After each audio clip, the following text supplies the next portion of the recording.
you probably all got that little notification. First of all, I'd like to introduce our two speakers today. So if I could just pass over to Marc, who is the director of Outside In, who's just going to quickly introduce himself.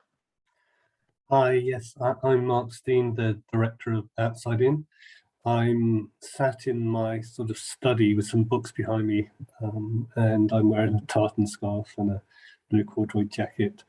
And I'm very much looking forward to presenting today a bit about the collection and the sort of journey of Outside In. Great, thanks, Marc. And now to introduce Cornelia Marland, who is our exhibitions manager. Hi everyone, it's really nice to be here today and to see so many of you. I run the exhibitions programme with my colleague Charlotte Hanlon, and I am sitting today in my living room. I've got a wall hanging behind me. I'm wearing a red jumper. I have brown shoulder length hair. And yeah, it's really excited to talk to you about the collection and where we're at the moment. So yeah, pass back to Kate. Great. Thank you, Cornelia. And just to say, I'm Kate Davey and I'm the training programme manager at Outside In. And I am sat at my desk and I've got a white wall behind me with some plants. I've got dark hair that's tied back and I'm wearing glasses and a green jumper. So this talk is part of our Introducing Collection series, where we invite speakers to talk about various collections across the UK. So we'll have about 35 to 40 minutes of presentation from Marc and Cornelia, and then we'll open the floor to any questions from you. So feel free to unmute and ask your questions, or you can pop them in the chat if you would prefer to do that. This talk is focusing on Outside In's collection, very excitingly, which comes ahead of an exhibition that we have got opening in partnership with the Jerwood Collection at the Harley Gallery in Nottinghamshire on the 20th of November, which will bring together works from Outside In's collection with works from the Jerwood Collection. And it also comes ahead of a new step-up training course that we're running with ArtSpace in Coventry starting in January that will have a focus on Outside In's collection. So once the presentation starts, I'll post links to both of those things in the chat box so you can find out a bit more. So without further ado, I'm going to share the presentation and then I will pass over to Marc, if that's okay.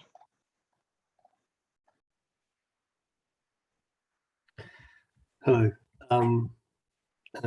It's wonderful to see so many of you here today and to have the opportunity to talk a little bit about our collection, which goes right back to the sort of almost the formation of Outside In as a project whilst at Pavant House Gallery, and in many ways marks our journey through the works and the artists and the stories associated with the works we have acquired.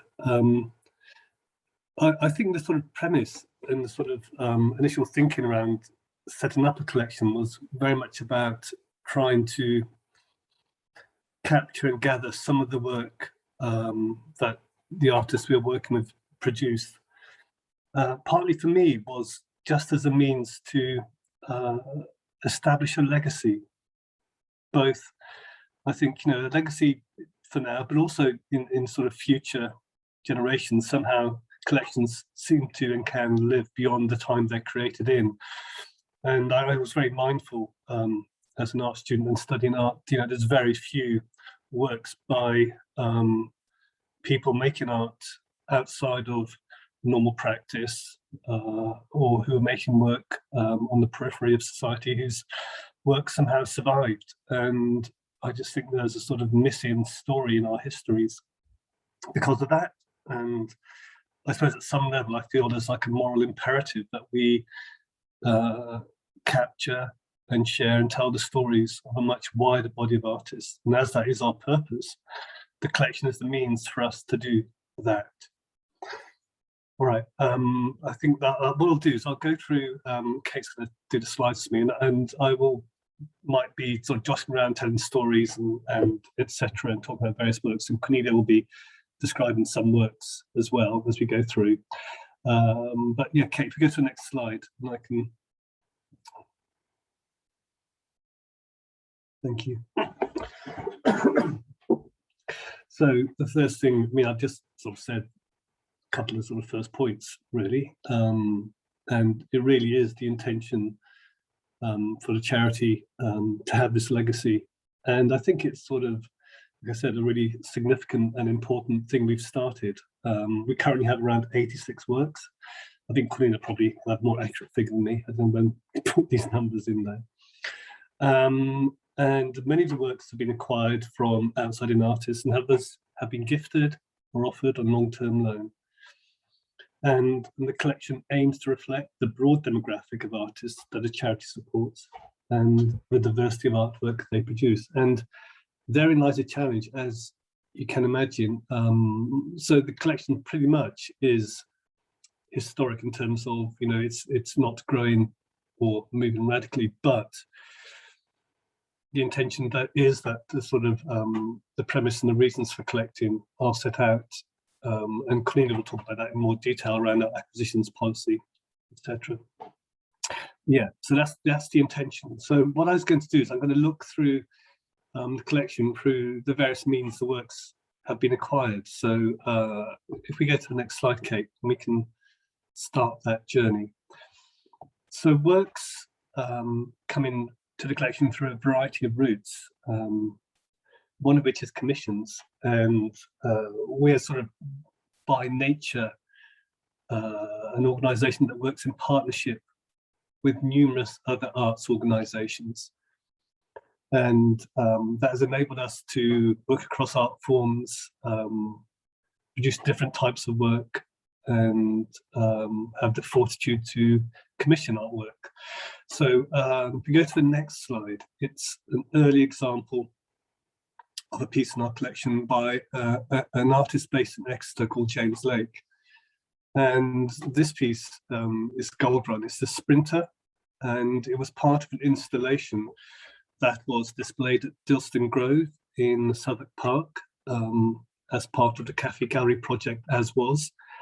It was commissioned as part of the London Paralympics, and was also a sort of strand of a wider sort of Gold Run project that included an opera with a learned disabled choir and stage sets that James made as well. But as long as the stage sets, we wanted to have like a visual arts element of the Gold Run project to sort of celebrate the Paralympics.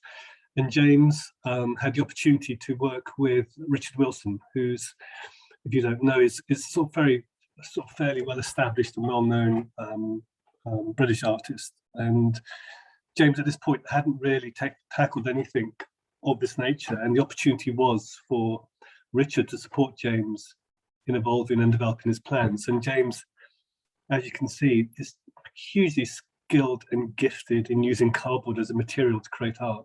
I mean, its sophistication is remarkable. I always loved the sort of tensile fingers, just like belying the material, just sort of, and the poise. And the Sprinter in this setting is on a sort of track. And what you can't see is ahead of him there is like a hurdle for he's going to jump, and then the track sort of rears up, and the second and third hurdles are impossible to jump almost. And it's the idea of, you know, the barriers that disabled people have to face in life. Yeah, and we have this in our collection very fortunately, and we also have a second piece that James created, which is a massive head portrait of David Rushbrook, who's an opera singer with learning disabilities who performed as part of the opera, but I haven't got an image of that. All right, so can we go to the next image, which I think I'm going to hand over to Cornelia to say something about. Yes, so this work is by an artist called Layla Kassab, and it is called Love and Passion. And she's made this with coloured pencils, and it is drawn on paper. So Layla is an artist that lives in Gaza, and she applied for a co-commission that we run with Pallant House Gallery every 2 years. So she applied for this one in 2019, and it was called Colliding Worlds. So for this co-commission, we asked outside-in artists to send in submissions that linked to the work of Scotty Wilson. So for each Pallant House commission, we choose an artist that Pallant House have in their collection, and we ask artists to respond to that work. So for those that don't know about Scotty Wilson, he was a self-taught artist who was born in 1891, and he started making work quite late in life. So he was in his mid-40s when he first started doodling, and he kind of talks about how this mark making that he did with pens just didn't really stop, and it took off from there. So Scotty experienced a lot of poverty in his childhood and also experienced war. And Layla felt very drawn to his work and his life experience. She also has had experience of poverty and dealing with the memories of war and conflict, obviously taking part happening in Gaza. So she created this body of work that really responded to some themes that Scotty also picks up in his work. There's a quote that she wrote about this piece in particular that I think explains it really well. So she said, "I tried to acquire Scotty Wilson's passion for lines that emit energy and motion. In this sketch, the strength of the painting is embodied in the symbols, lines, and their magical auras. There are many symbols in this image: the woman, the man, birds, fish, and the sun. The woman and the man bend over their city, represented by the avenue. The body of the woman is like a tree full of life, inhabited by birds that symbolize loss of freedom." And I think if we go to the next slide, Kate, we're going to look at the work of Greg Bromley, which is called Greedies Know the Secret of the Universe. And this is mixed media and collage on canvas. So Greg was the second artist that was selected for the co-commission Colliding Worlds. And for him, he saw a lot of similarity with Scotty's work, maybe more to do with the actual artwork rather than his life experience. But he really liked all the detail that Scotty used. And obviously you can see with Greg's work, there's so much detail going on there. And he was really drawn to these ideas that Scotty spoke about and represented in his work, which was, I guess, the good and the bad, and this kind of constant play between the two. He called these kind of bad spirits or bad kind of beings greedies, and that's kind of something that Greg really picked up on, and especially for this work. So Greg and Layla were both paid for the commission, and they were paid to create a new body of work, which then went into the outside-in collection. So we've managed to tour this exhibition of Greg and Layla's work, which is actually really great and something that we're really keen to do with the collection, something that we're going to talk about in a bit more detail later on. But we showed this work at a law firm in London called Clyde & Co. as part of an initiative called New Art Platform, which is all about getting artwork of emerging artists on the wall of office spaces. So yeah, it was really nice to be able to show the work again in a different context. So next slide, please, Kate. This work is a piece by Julia Oak, and it's a close-up of an incredible 10-meter long drawing that's called Enter These Enchanted Woods. And this is pen on paper. So Julia's work is actually the latest that has become part of the collection. So Julia was selected for our most recent co-commission with Pallant House Gallery, which was called All Souls. And for this commission, we asked artists to respond to the work of Madge Gill. So Madge Gill is another artist that's obviously in the Pallant House Gallery collection. She's also self-taught, and she created just thousands of these really magical drawings in her lifetime. And she talks a lot about a spirit called Minorist. I'm always worried I'm saying this wrong, so apologies. I know Julia's on this call, she might be able to pronounce it slightly better than I can, but this was a guide that Madge Gill felt really channeled her work and really kind of directed what she created.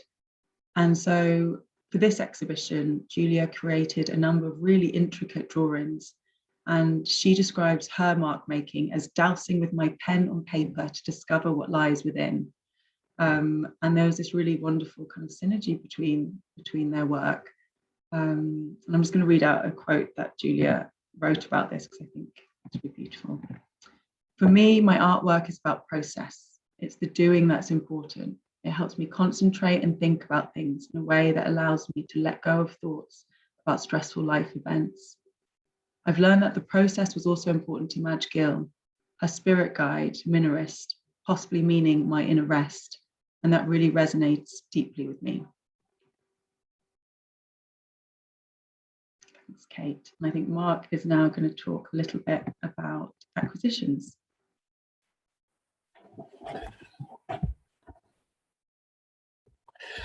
Thank you, Cornelia. That's it's so good to revisit work all the time, isn't it?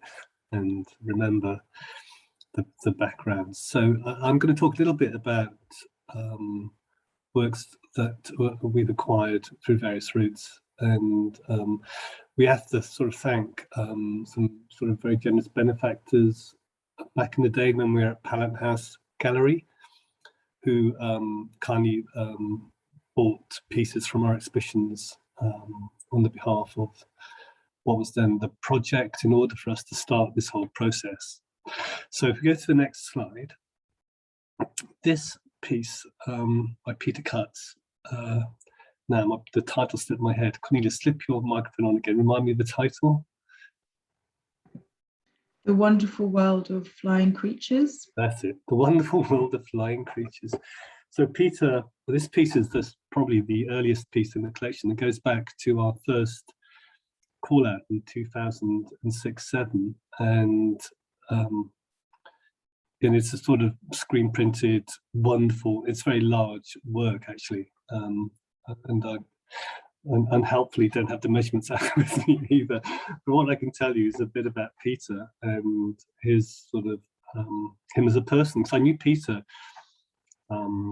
for a long period of time actually. I knew Peter when he worked and still does attend a day centre in Hove, and I was helping him create art 30 years ago, probably now.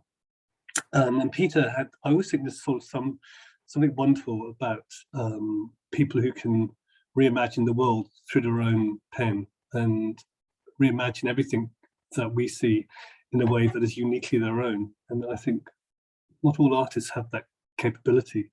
But I always remember whenever Peter drew a bus, it would be Peter's bus, or if he drew a bird, it would be Peter's bird, and no one else would arrive at a bird like he would. And he'd just have this wonderful facility for reimagining, and what a wonderful sense of playfulness and placement.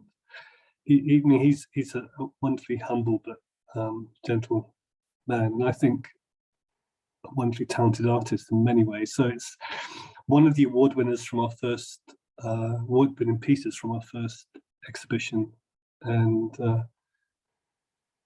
Peter on the back of it had an exhibition of his work at Pallant House Gallery. So if I could just go to the next slide. Okay. So this is from the first exhibition that we had. The one with Peter Cutts was held in the workshop space in Pallant House Gallery. But due to the success of that, the curator and director at the time moved the next iteration of Outside In up into the main gallery spaces. And I think that was testimony to the quality of the work that had come in through the first exhibition. Those of you know a bit about Outside In, it's definitely a broad church, and it's a very broad demographic of artists we support. And I remember the first time, the feeling of, it was like an explorer, I suppose. I didn't quite know what would come in when we first did it. I knew that people did make work and were making work outside of, the known creators, but I had a sense there were a lot of overlooked artists in our communities. So, but the strength and quality of that work, the audience that came with it, and just the imperative that it needed to be seen, drove the gallery and the director at the time to make it into the main exhibition spaces. And so for the next call out, we were working across the south of England, and this was a piece submitted by an artist called Albert, who was then and is still part of the Bethlehem Gallery, which is part of the Bethlehem Hospital in London.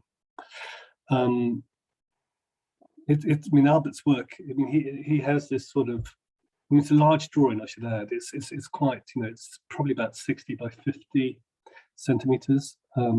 It's pencil on paper. There's a lot of seaming erasure, of rubbing things out and you know, then shading in. There's sort of sense when you think of Albert's life and the spaces he probably spends a lot of time in, where buildings obviously have a very important place in his life, without reading too much. And I think there's something about the idea of these spaces that he arrives at, which, I mean, there's sort of, whether there's something mysterious about them. What I always like for these drawings of this face, where there's like a fence in the foreground, there's a structure that just holds you outside of being able to enter. So are you contained, you know, or are you just excluded? What is that space and why are you held outside it? Always intrigues me in this picture. Okay, sorry, I'll withdraw on, probably going too long. Wonderful David Jones, who's an artist who, at the time when we were working with him for 2009, was a big issue seller in the streets of Brighton.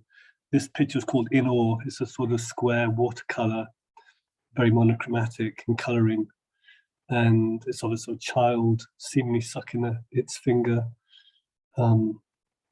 And David, you know, he's incredibly creative. He's, you know, makes and still creates now. He is one of our ambassadors and now sits in our artist advisory group.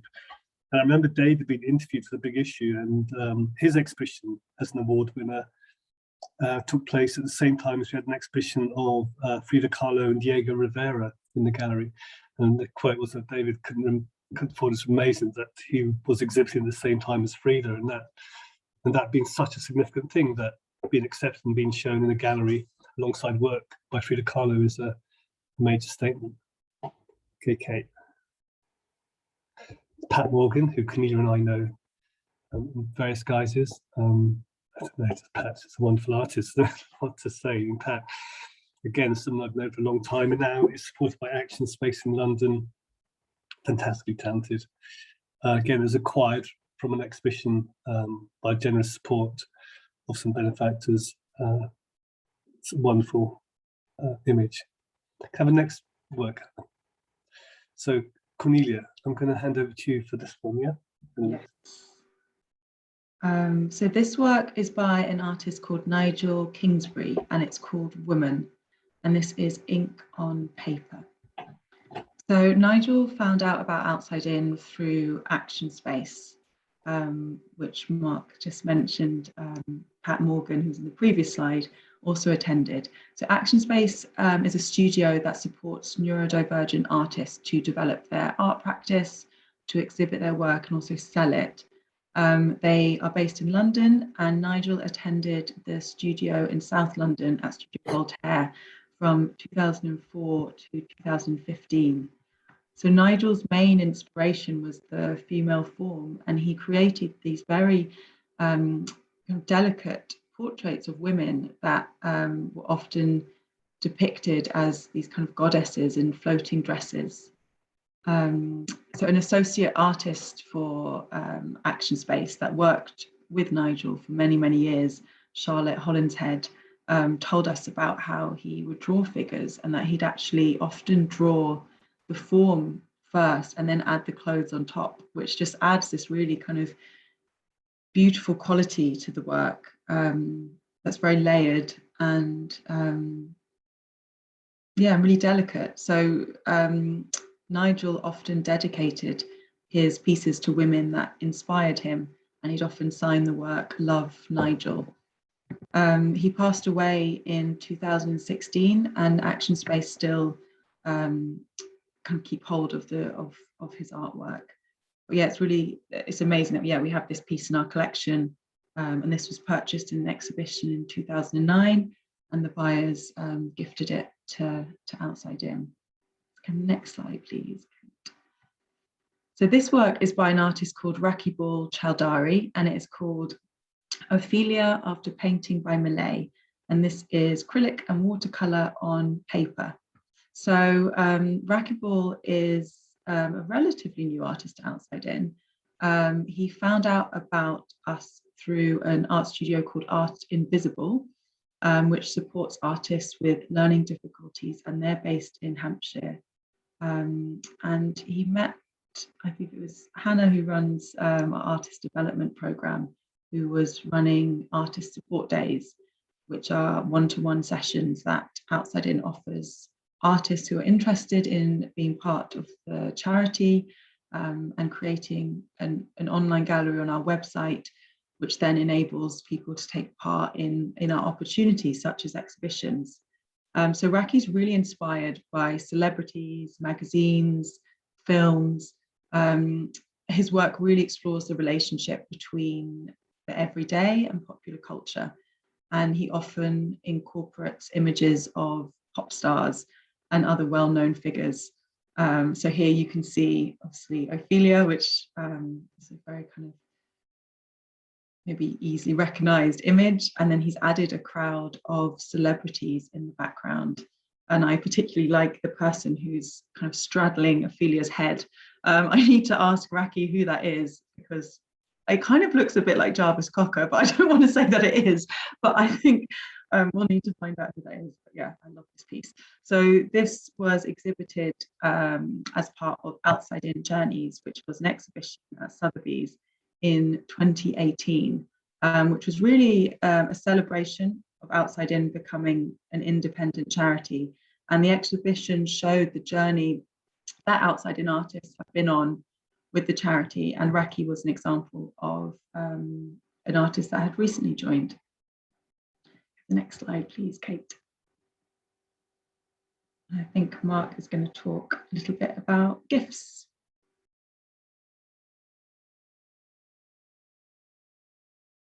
I need to unmute myself first. Would be helpful. So gifts are like like another avenue in which works come into our collection, and I just thought we'd just show some examples of some of the things which have been gifted to us over the years. So if we go to the next slide, thank you, Kate. So these are works which have been gifted by a sort of couple called Brigitte and Alan Modzel. There's 3 works by Valerie Potter on one side, and there's a poster by Scotty Wilson. They're very kind, generous people. They knew, if you know about the early days of outside art, they were friends with Victor Musgrove and Monica Kinley, and and say great pieces. It's great to have. It's great to have a Scotty Wilson poster in context for when Cornelia's exhibiting the works, as she showed earlier, inspired by Scotty Wilson and the commissions by Greg and Nagler. Go next slide, please, Kate. So this rather intriguing piece is by a Japanese artist who attends Atelier Corners in Japan. His work's all about music and notation, and there's a sort of his writing and his mark making is I think it's very beautiful. I do like Koji's work a lot. He's quite well known in Japan, and I think increasingly further afield. And this work was gifted to us by Atelier Corners after we supported Koji and some of their other artists in a touring exhibition, the title of which has slipped my brain. I don't know if Kate or can you remember the touring exhibition? No. Do you remember it? No. But it isn't in our, interesting enough, it's not on a list of exhibitions on the website either, so somewhere we've missed it out in our whole story. So maybe that's a project for us to find out a bit more. Because can we have the next image? And Cornelia, I thought maybe it's you want to say a little bit about Anthony, because you probably could say a bit more. Is that all right? Sure. Yeah. Yeah, so this work is by an artist called Anthony Stephens, who is Brighton based. He makes work using textiles, a lot of kind of hand stitch on fabric. Anthony, again, kind of looking at the journey of Outside In, Anthony, I think it must have been about 2 years ago or so, is now being represented by a gallery, but he had been involved in a lot of different exhibitions with Outside In the lead up to that. So his journey with us has been, yeah, it's been, it's really nice to see when that kind of the transition happens and he no longer kind of needs the support of Outside In. So Anthony gifted this work to us, which is, yeah, really fantastic to have this piece in the collection. Thank you, Cornelia. Sorry to drop down on you so massively. This is a sort of beguiling image by an artist called Drew Fox. These are sort of, I think, some of the earlier works that Drew produced after he had a sort of near-death experience, and he made these sort of cameras out of biscuit tins and pieces of glass that he had specially created to sort of, I mean, the idea was for him, because I think during the time, if I'm probably paraphrasing correctly, that when he was, you know, sort of clinically dead, he felt like he went to another place, and he was trying with his cameras to try and go back and show what that place looked like. So there's a sense of him trying to sort of reveal what it felt like to be on the other side of the curtain.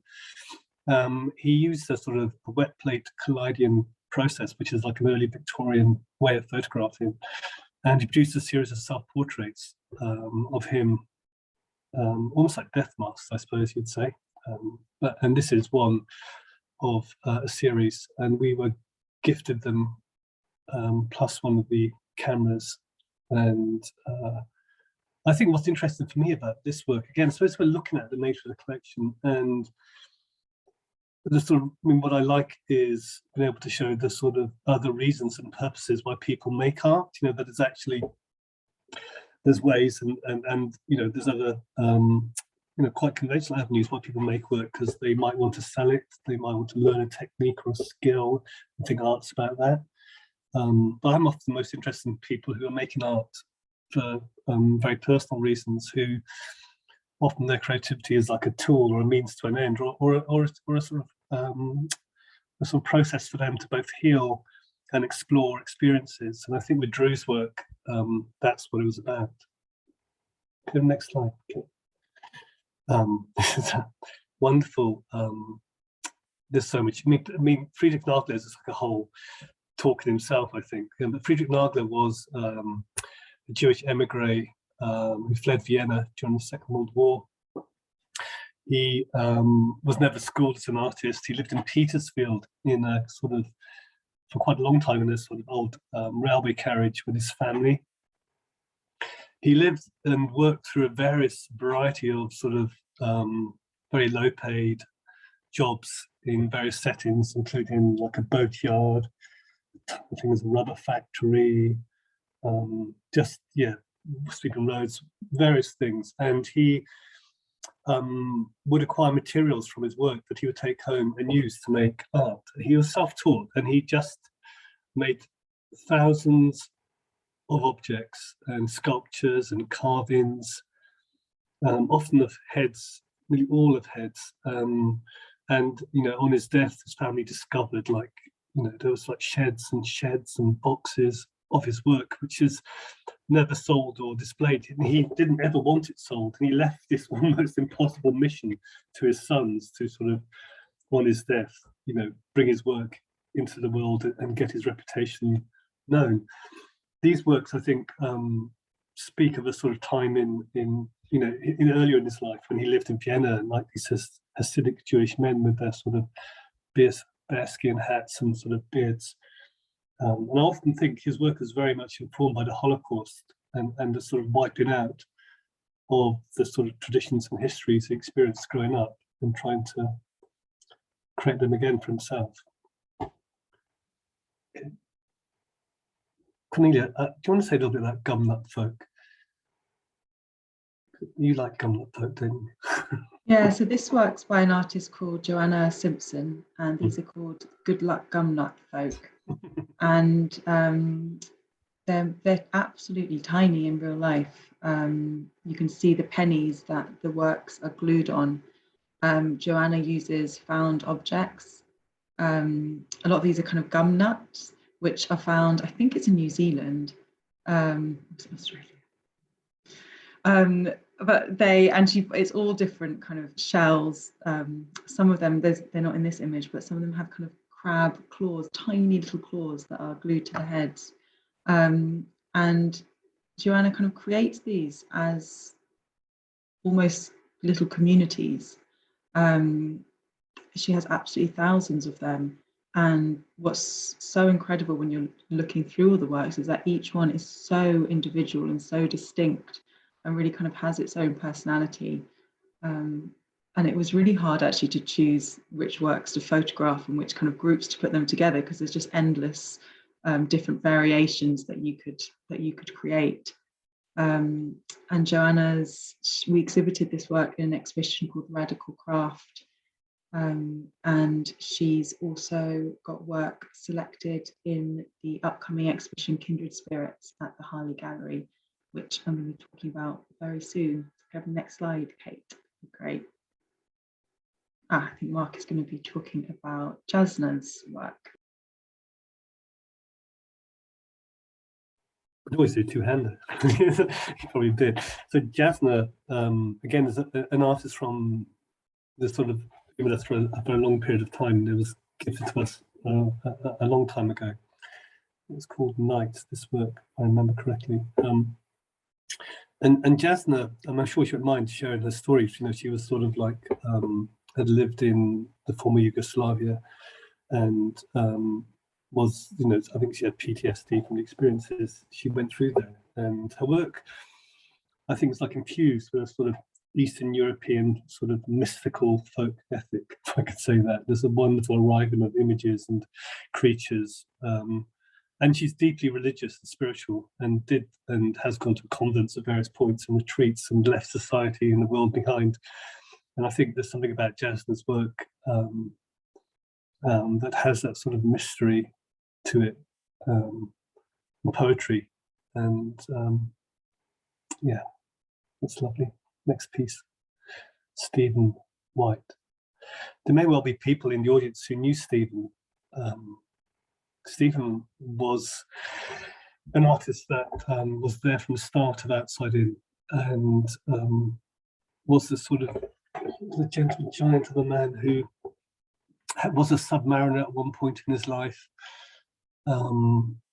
and faced various challenges like we all do. But painting was a really big part of who he was, and he loved Frank Auerbach, and he loved thick paint and painting. I remember his sort of, the first picture I saw in our first exhibition was called Where the Bluebirds Fly. And Stephen's, you know, it's just, he was just on our first advisory group, and I always remember his sort of struggles with the term outsider art. Does it exist? Am I an outsider artist? Am I no longer an outsider artist now I've exhibited? And yeah, so, and he's one of those people that were part of our journey. His works, I'm glad we have. Kate. So, I think we're sort of going to look at a few pieces. Yeah. So the first piece is by Robillard. It's a sort of André Robillard, and it's a gun sort of created out of an assemblage of objects. He's a very well-known sort of unique artist, non-traditional in his own way, making work. As you can see, it's a gun. It's sort of playful, but you know, it still has a wonderful sense of composition in it.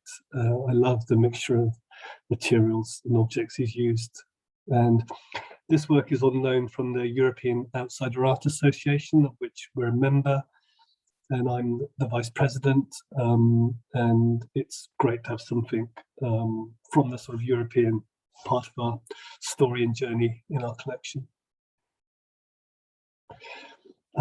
Ben Wilson, it's wonderful early work by Ben Wilson. Ben, who you might know, is also called a sort of the chewing gum artist. You know, famously he paints chewing gum on the pavements of London. He often does it to commission.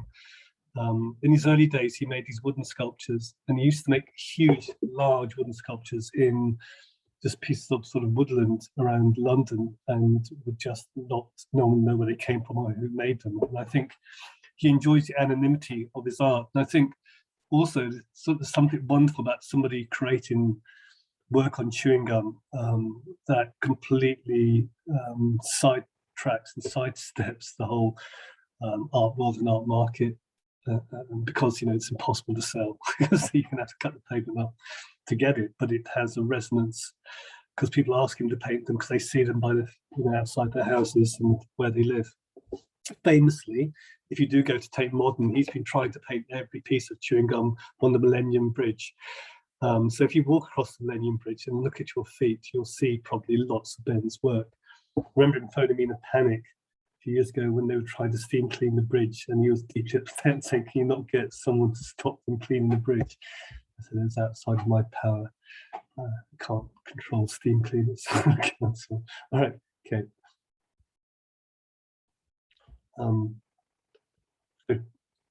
We have in our collection a piece by Tyron Jordan, but we also have some pieces on loan from a sort of family. Tyron, there's not very much known about him. He was in prison in Texas. These works turned up at a sort of small art auction somewhere, and Lawrence, who bought them, just bought them in a sort of cardboard envelope, and I don't think he paid a huge amount, but brought them to us, knowing that as a charity we are interested in works and art that comes from and is made for different reasons and purposes. And Tyron made these works, obviously, I think, as he was in prison. The address on the information we had was a sort of prison in Texas. And in this image you see, I think you can definitely see that there's sort of images of people and beasts and things arrived at. And I'm guessing it may well be him at the bottom right corner with a sort of black mask and a sort of crucifix on, and there's various other figures in there.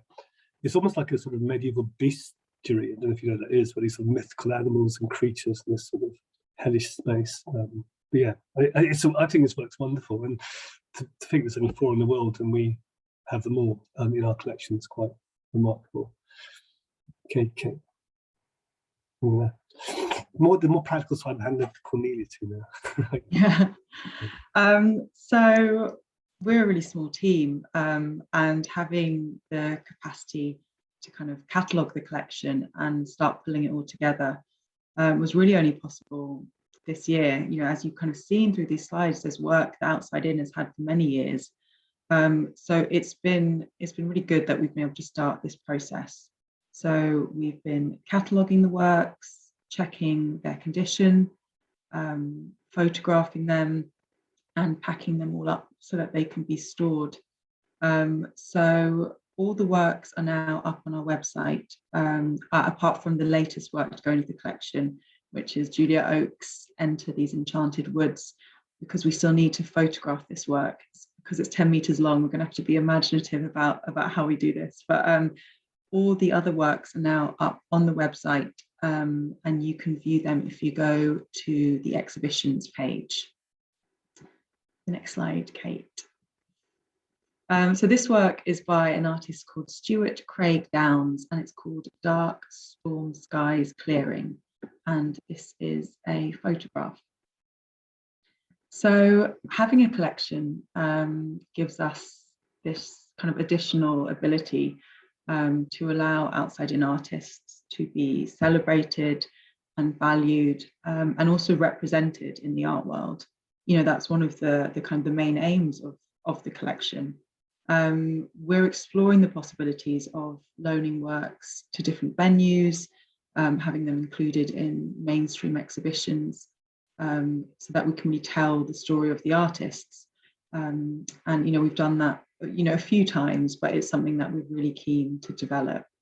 We'd also really like to build a relationship with academics who are working in the field, so providing the access to these works and the information about the artists. And then finally, I guess, it's also important creating this kind of additional community of outside-in artists, and also providing a legacy both for them and also for the charity. Next slide, please, Kate. So we'd really like the collection to play a very kind of active role in Outside In and the rest of the programme. So we've currently got our virtual exhibition, which you see the poster here, and it's called Layers of Creativity. And we asked Jo Baring, who is the director of the Ingram collection, to make a selection of works from the Outside In collection, works that she was really drawn to. And so that is currently up also on our website, which you can find on the exhibitions page. And we also have a show opening called Kindred Spirits at the Harley Gallery in Nottinghamshire that Kate mentioned at the beginning of the Zoom. And this includes works by the Jerwood collection and also the Outside In collection. And this is really exciting because we've had a group of outside-in artists who took part in our Step Up training programme, curating our curating course. And they went through the course and then selected works from the collection to be shown. So I just think this is what I think is most exciting about having the collection, is that it's a resource, that it's, it can be used in our training program, it can be used in exhibitions, and that's really exciting. So that show is opening later this month at the Harley Gallery. I'm sure we'll be having, if you can't make it, we'll be having lots of images that we'll be sharing on social media and on our website. Next slide, Kate. So ArtUK, for those that don't know, is an online platform, and their kind of belief is about democratizing access to the art and the art world and different collections. So they work with over 3,000 institutions in the UK who have collections, and they make those collections accessible on their website. They kind of offer different insights into those collections, so kind of stories about the works, and they also sell prints of the works. So we're hoping to become a partner. I think it's hopefully really finalised, and then we're going to start uploading our collection onto their website. And we're interested in talking to them also about the commercial opportunities that we could provide the artists. So, if we could make prints of some of the works and sell those. So I guess we've been thinking about how this can kind of benefit the collection and the artists and the charity. And I think ArtUK will do that for us. I think it will work really well. Next slide, please, Kate. All right, I think this is our last slide. So this is work by an artist called Valerie Potter. The work is untitled. It's cross-stitched on fabric. And Valerie is one of the artists that is exhibiting in the Kindred Spirits exhibition. So Valerie uses embroidery as her main medium. She talks about how she likes how portable it is, and she also finds it very relaxing. And there's a quote that I just want to end on that she wrote, which is, "Creativity is quite simply the engine that drives my life. Without my creative spirit, I'd be nothing. It's the yellow brick road that I gladly run down to find my inner wizard, and I'm never disappointed." So I think I'll end on that. Thanks, Kate. Great, thank you both so much. That was brilliant. Also for me, just to hear some more about the collection as well.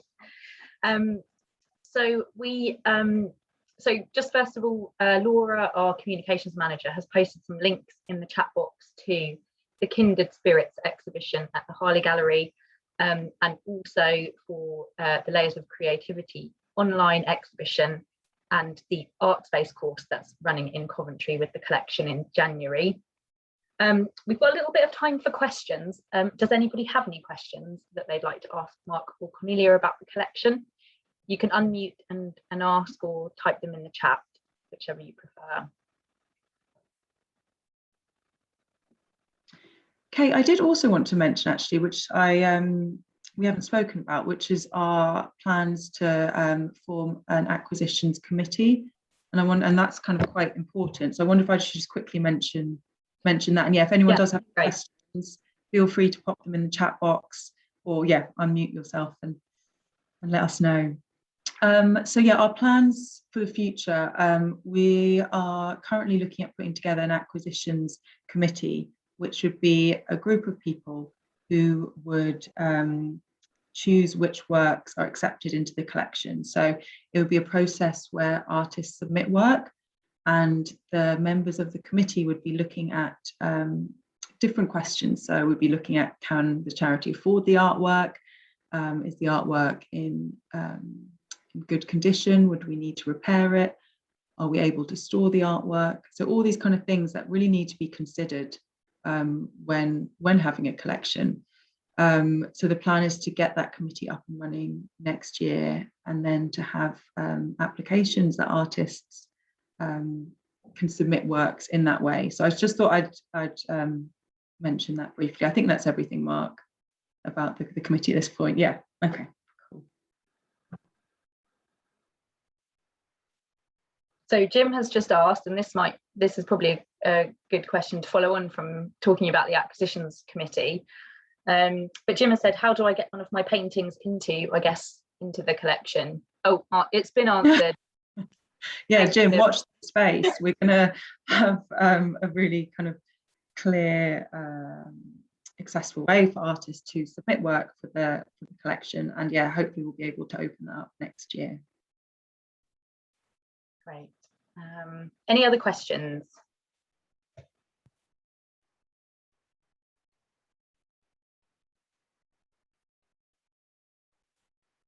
You've covered everything, Marc and Cornelia. There's no more questions. Oh, Sarah has said, where do you store the work? Good question, Sarah. So yeah, we as you can imagine, we're not we're sort of like in the ether. We're not sort of venue based currently, so we get to have our own home. But Claire, who's actually on the Zoom as well, who's our new operations manager, just waving, hello Claire, and Cornelia have secured a sort of storage unit in Brighton where we currently store the work. Yeah. Great. So yeah, I've seen another. So the other question is, will you write a book? So we are writing the book, which will feature a lot of the work in the collection. But maybe, I mean, I think the test is your question, and I think maybe the ArtUK will act like a catalogue, won't it, Claire? I think in a way. Alex has asked, do you have a favourite piece from the collection? If you had to choose, the tough question. Not fair. Can't answer. Can't answer that question. Are there any plans for a dedicated space for the collection? That's from Julia. Yeah, I think there's both. I think Cornelia's point was really good about it being a resource that we want to use. So we'd like to use it in many different ways as an ongoing means to tell the story of a charity, but also as an opportunity for our artists to curate from as well. So it's used in our training, but also in our display. But I think, if I'm being honest, I think long term, yeah, we definitely would like a space, and we'll want a space to be able to hold the collection. I just can't say when or where just yet. Great. And Laura has asked, is there a piece that got away or that's top of the wish list for the collection? We've got so many. We obviously only showed a small example of what we had. I suppose what's interesting, it's more about, you know, there's so much work and so much wonderful work out there.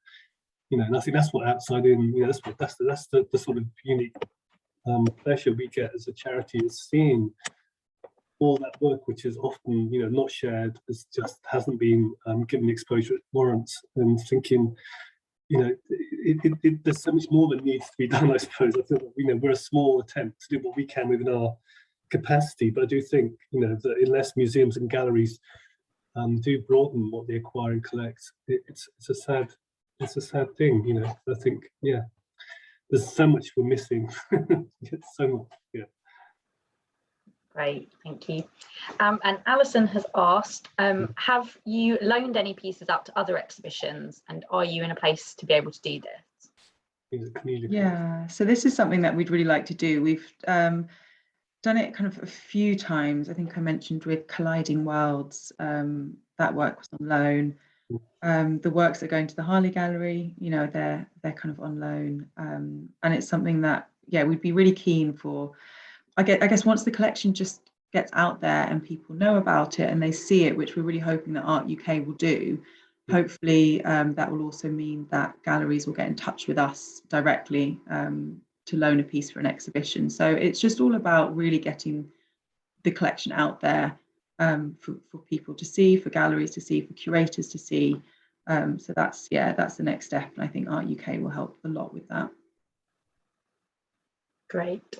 And Julia's just asked if there's a link to any further information yet on the acquisition committee on the website.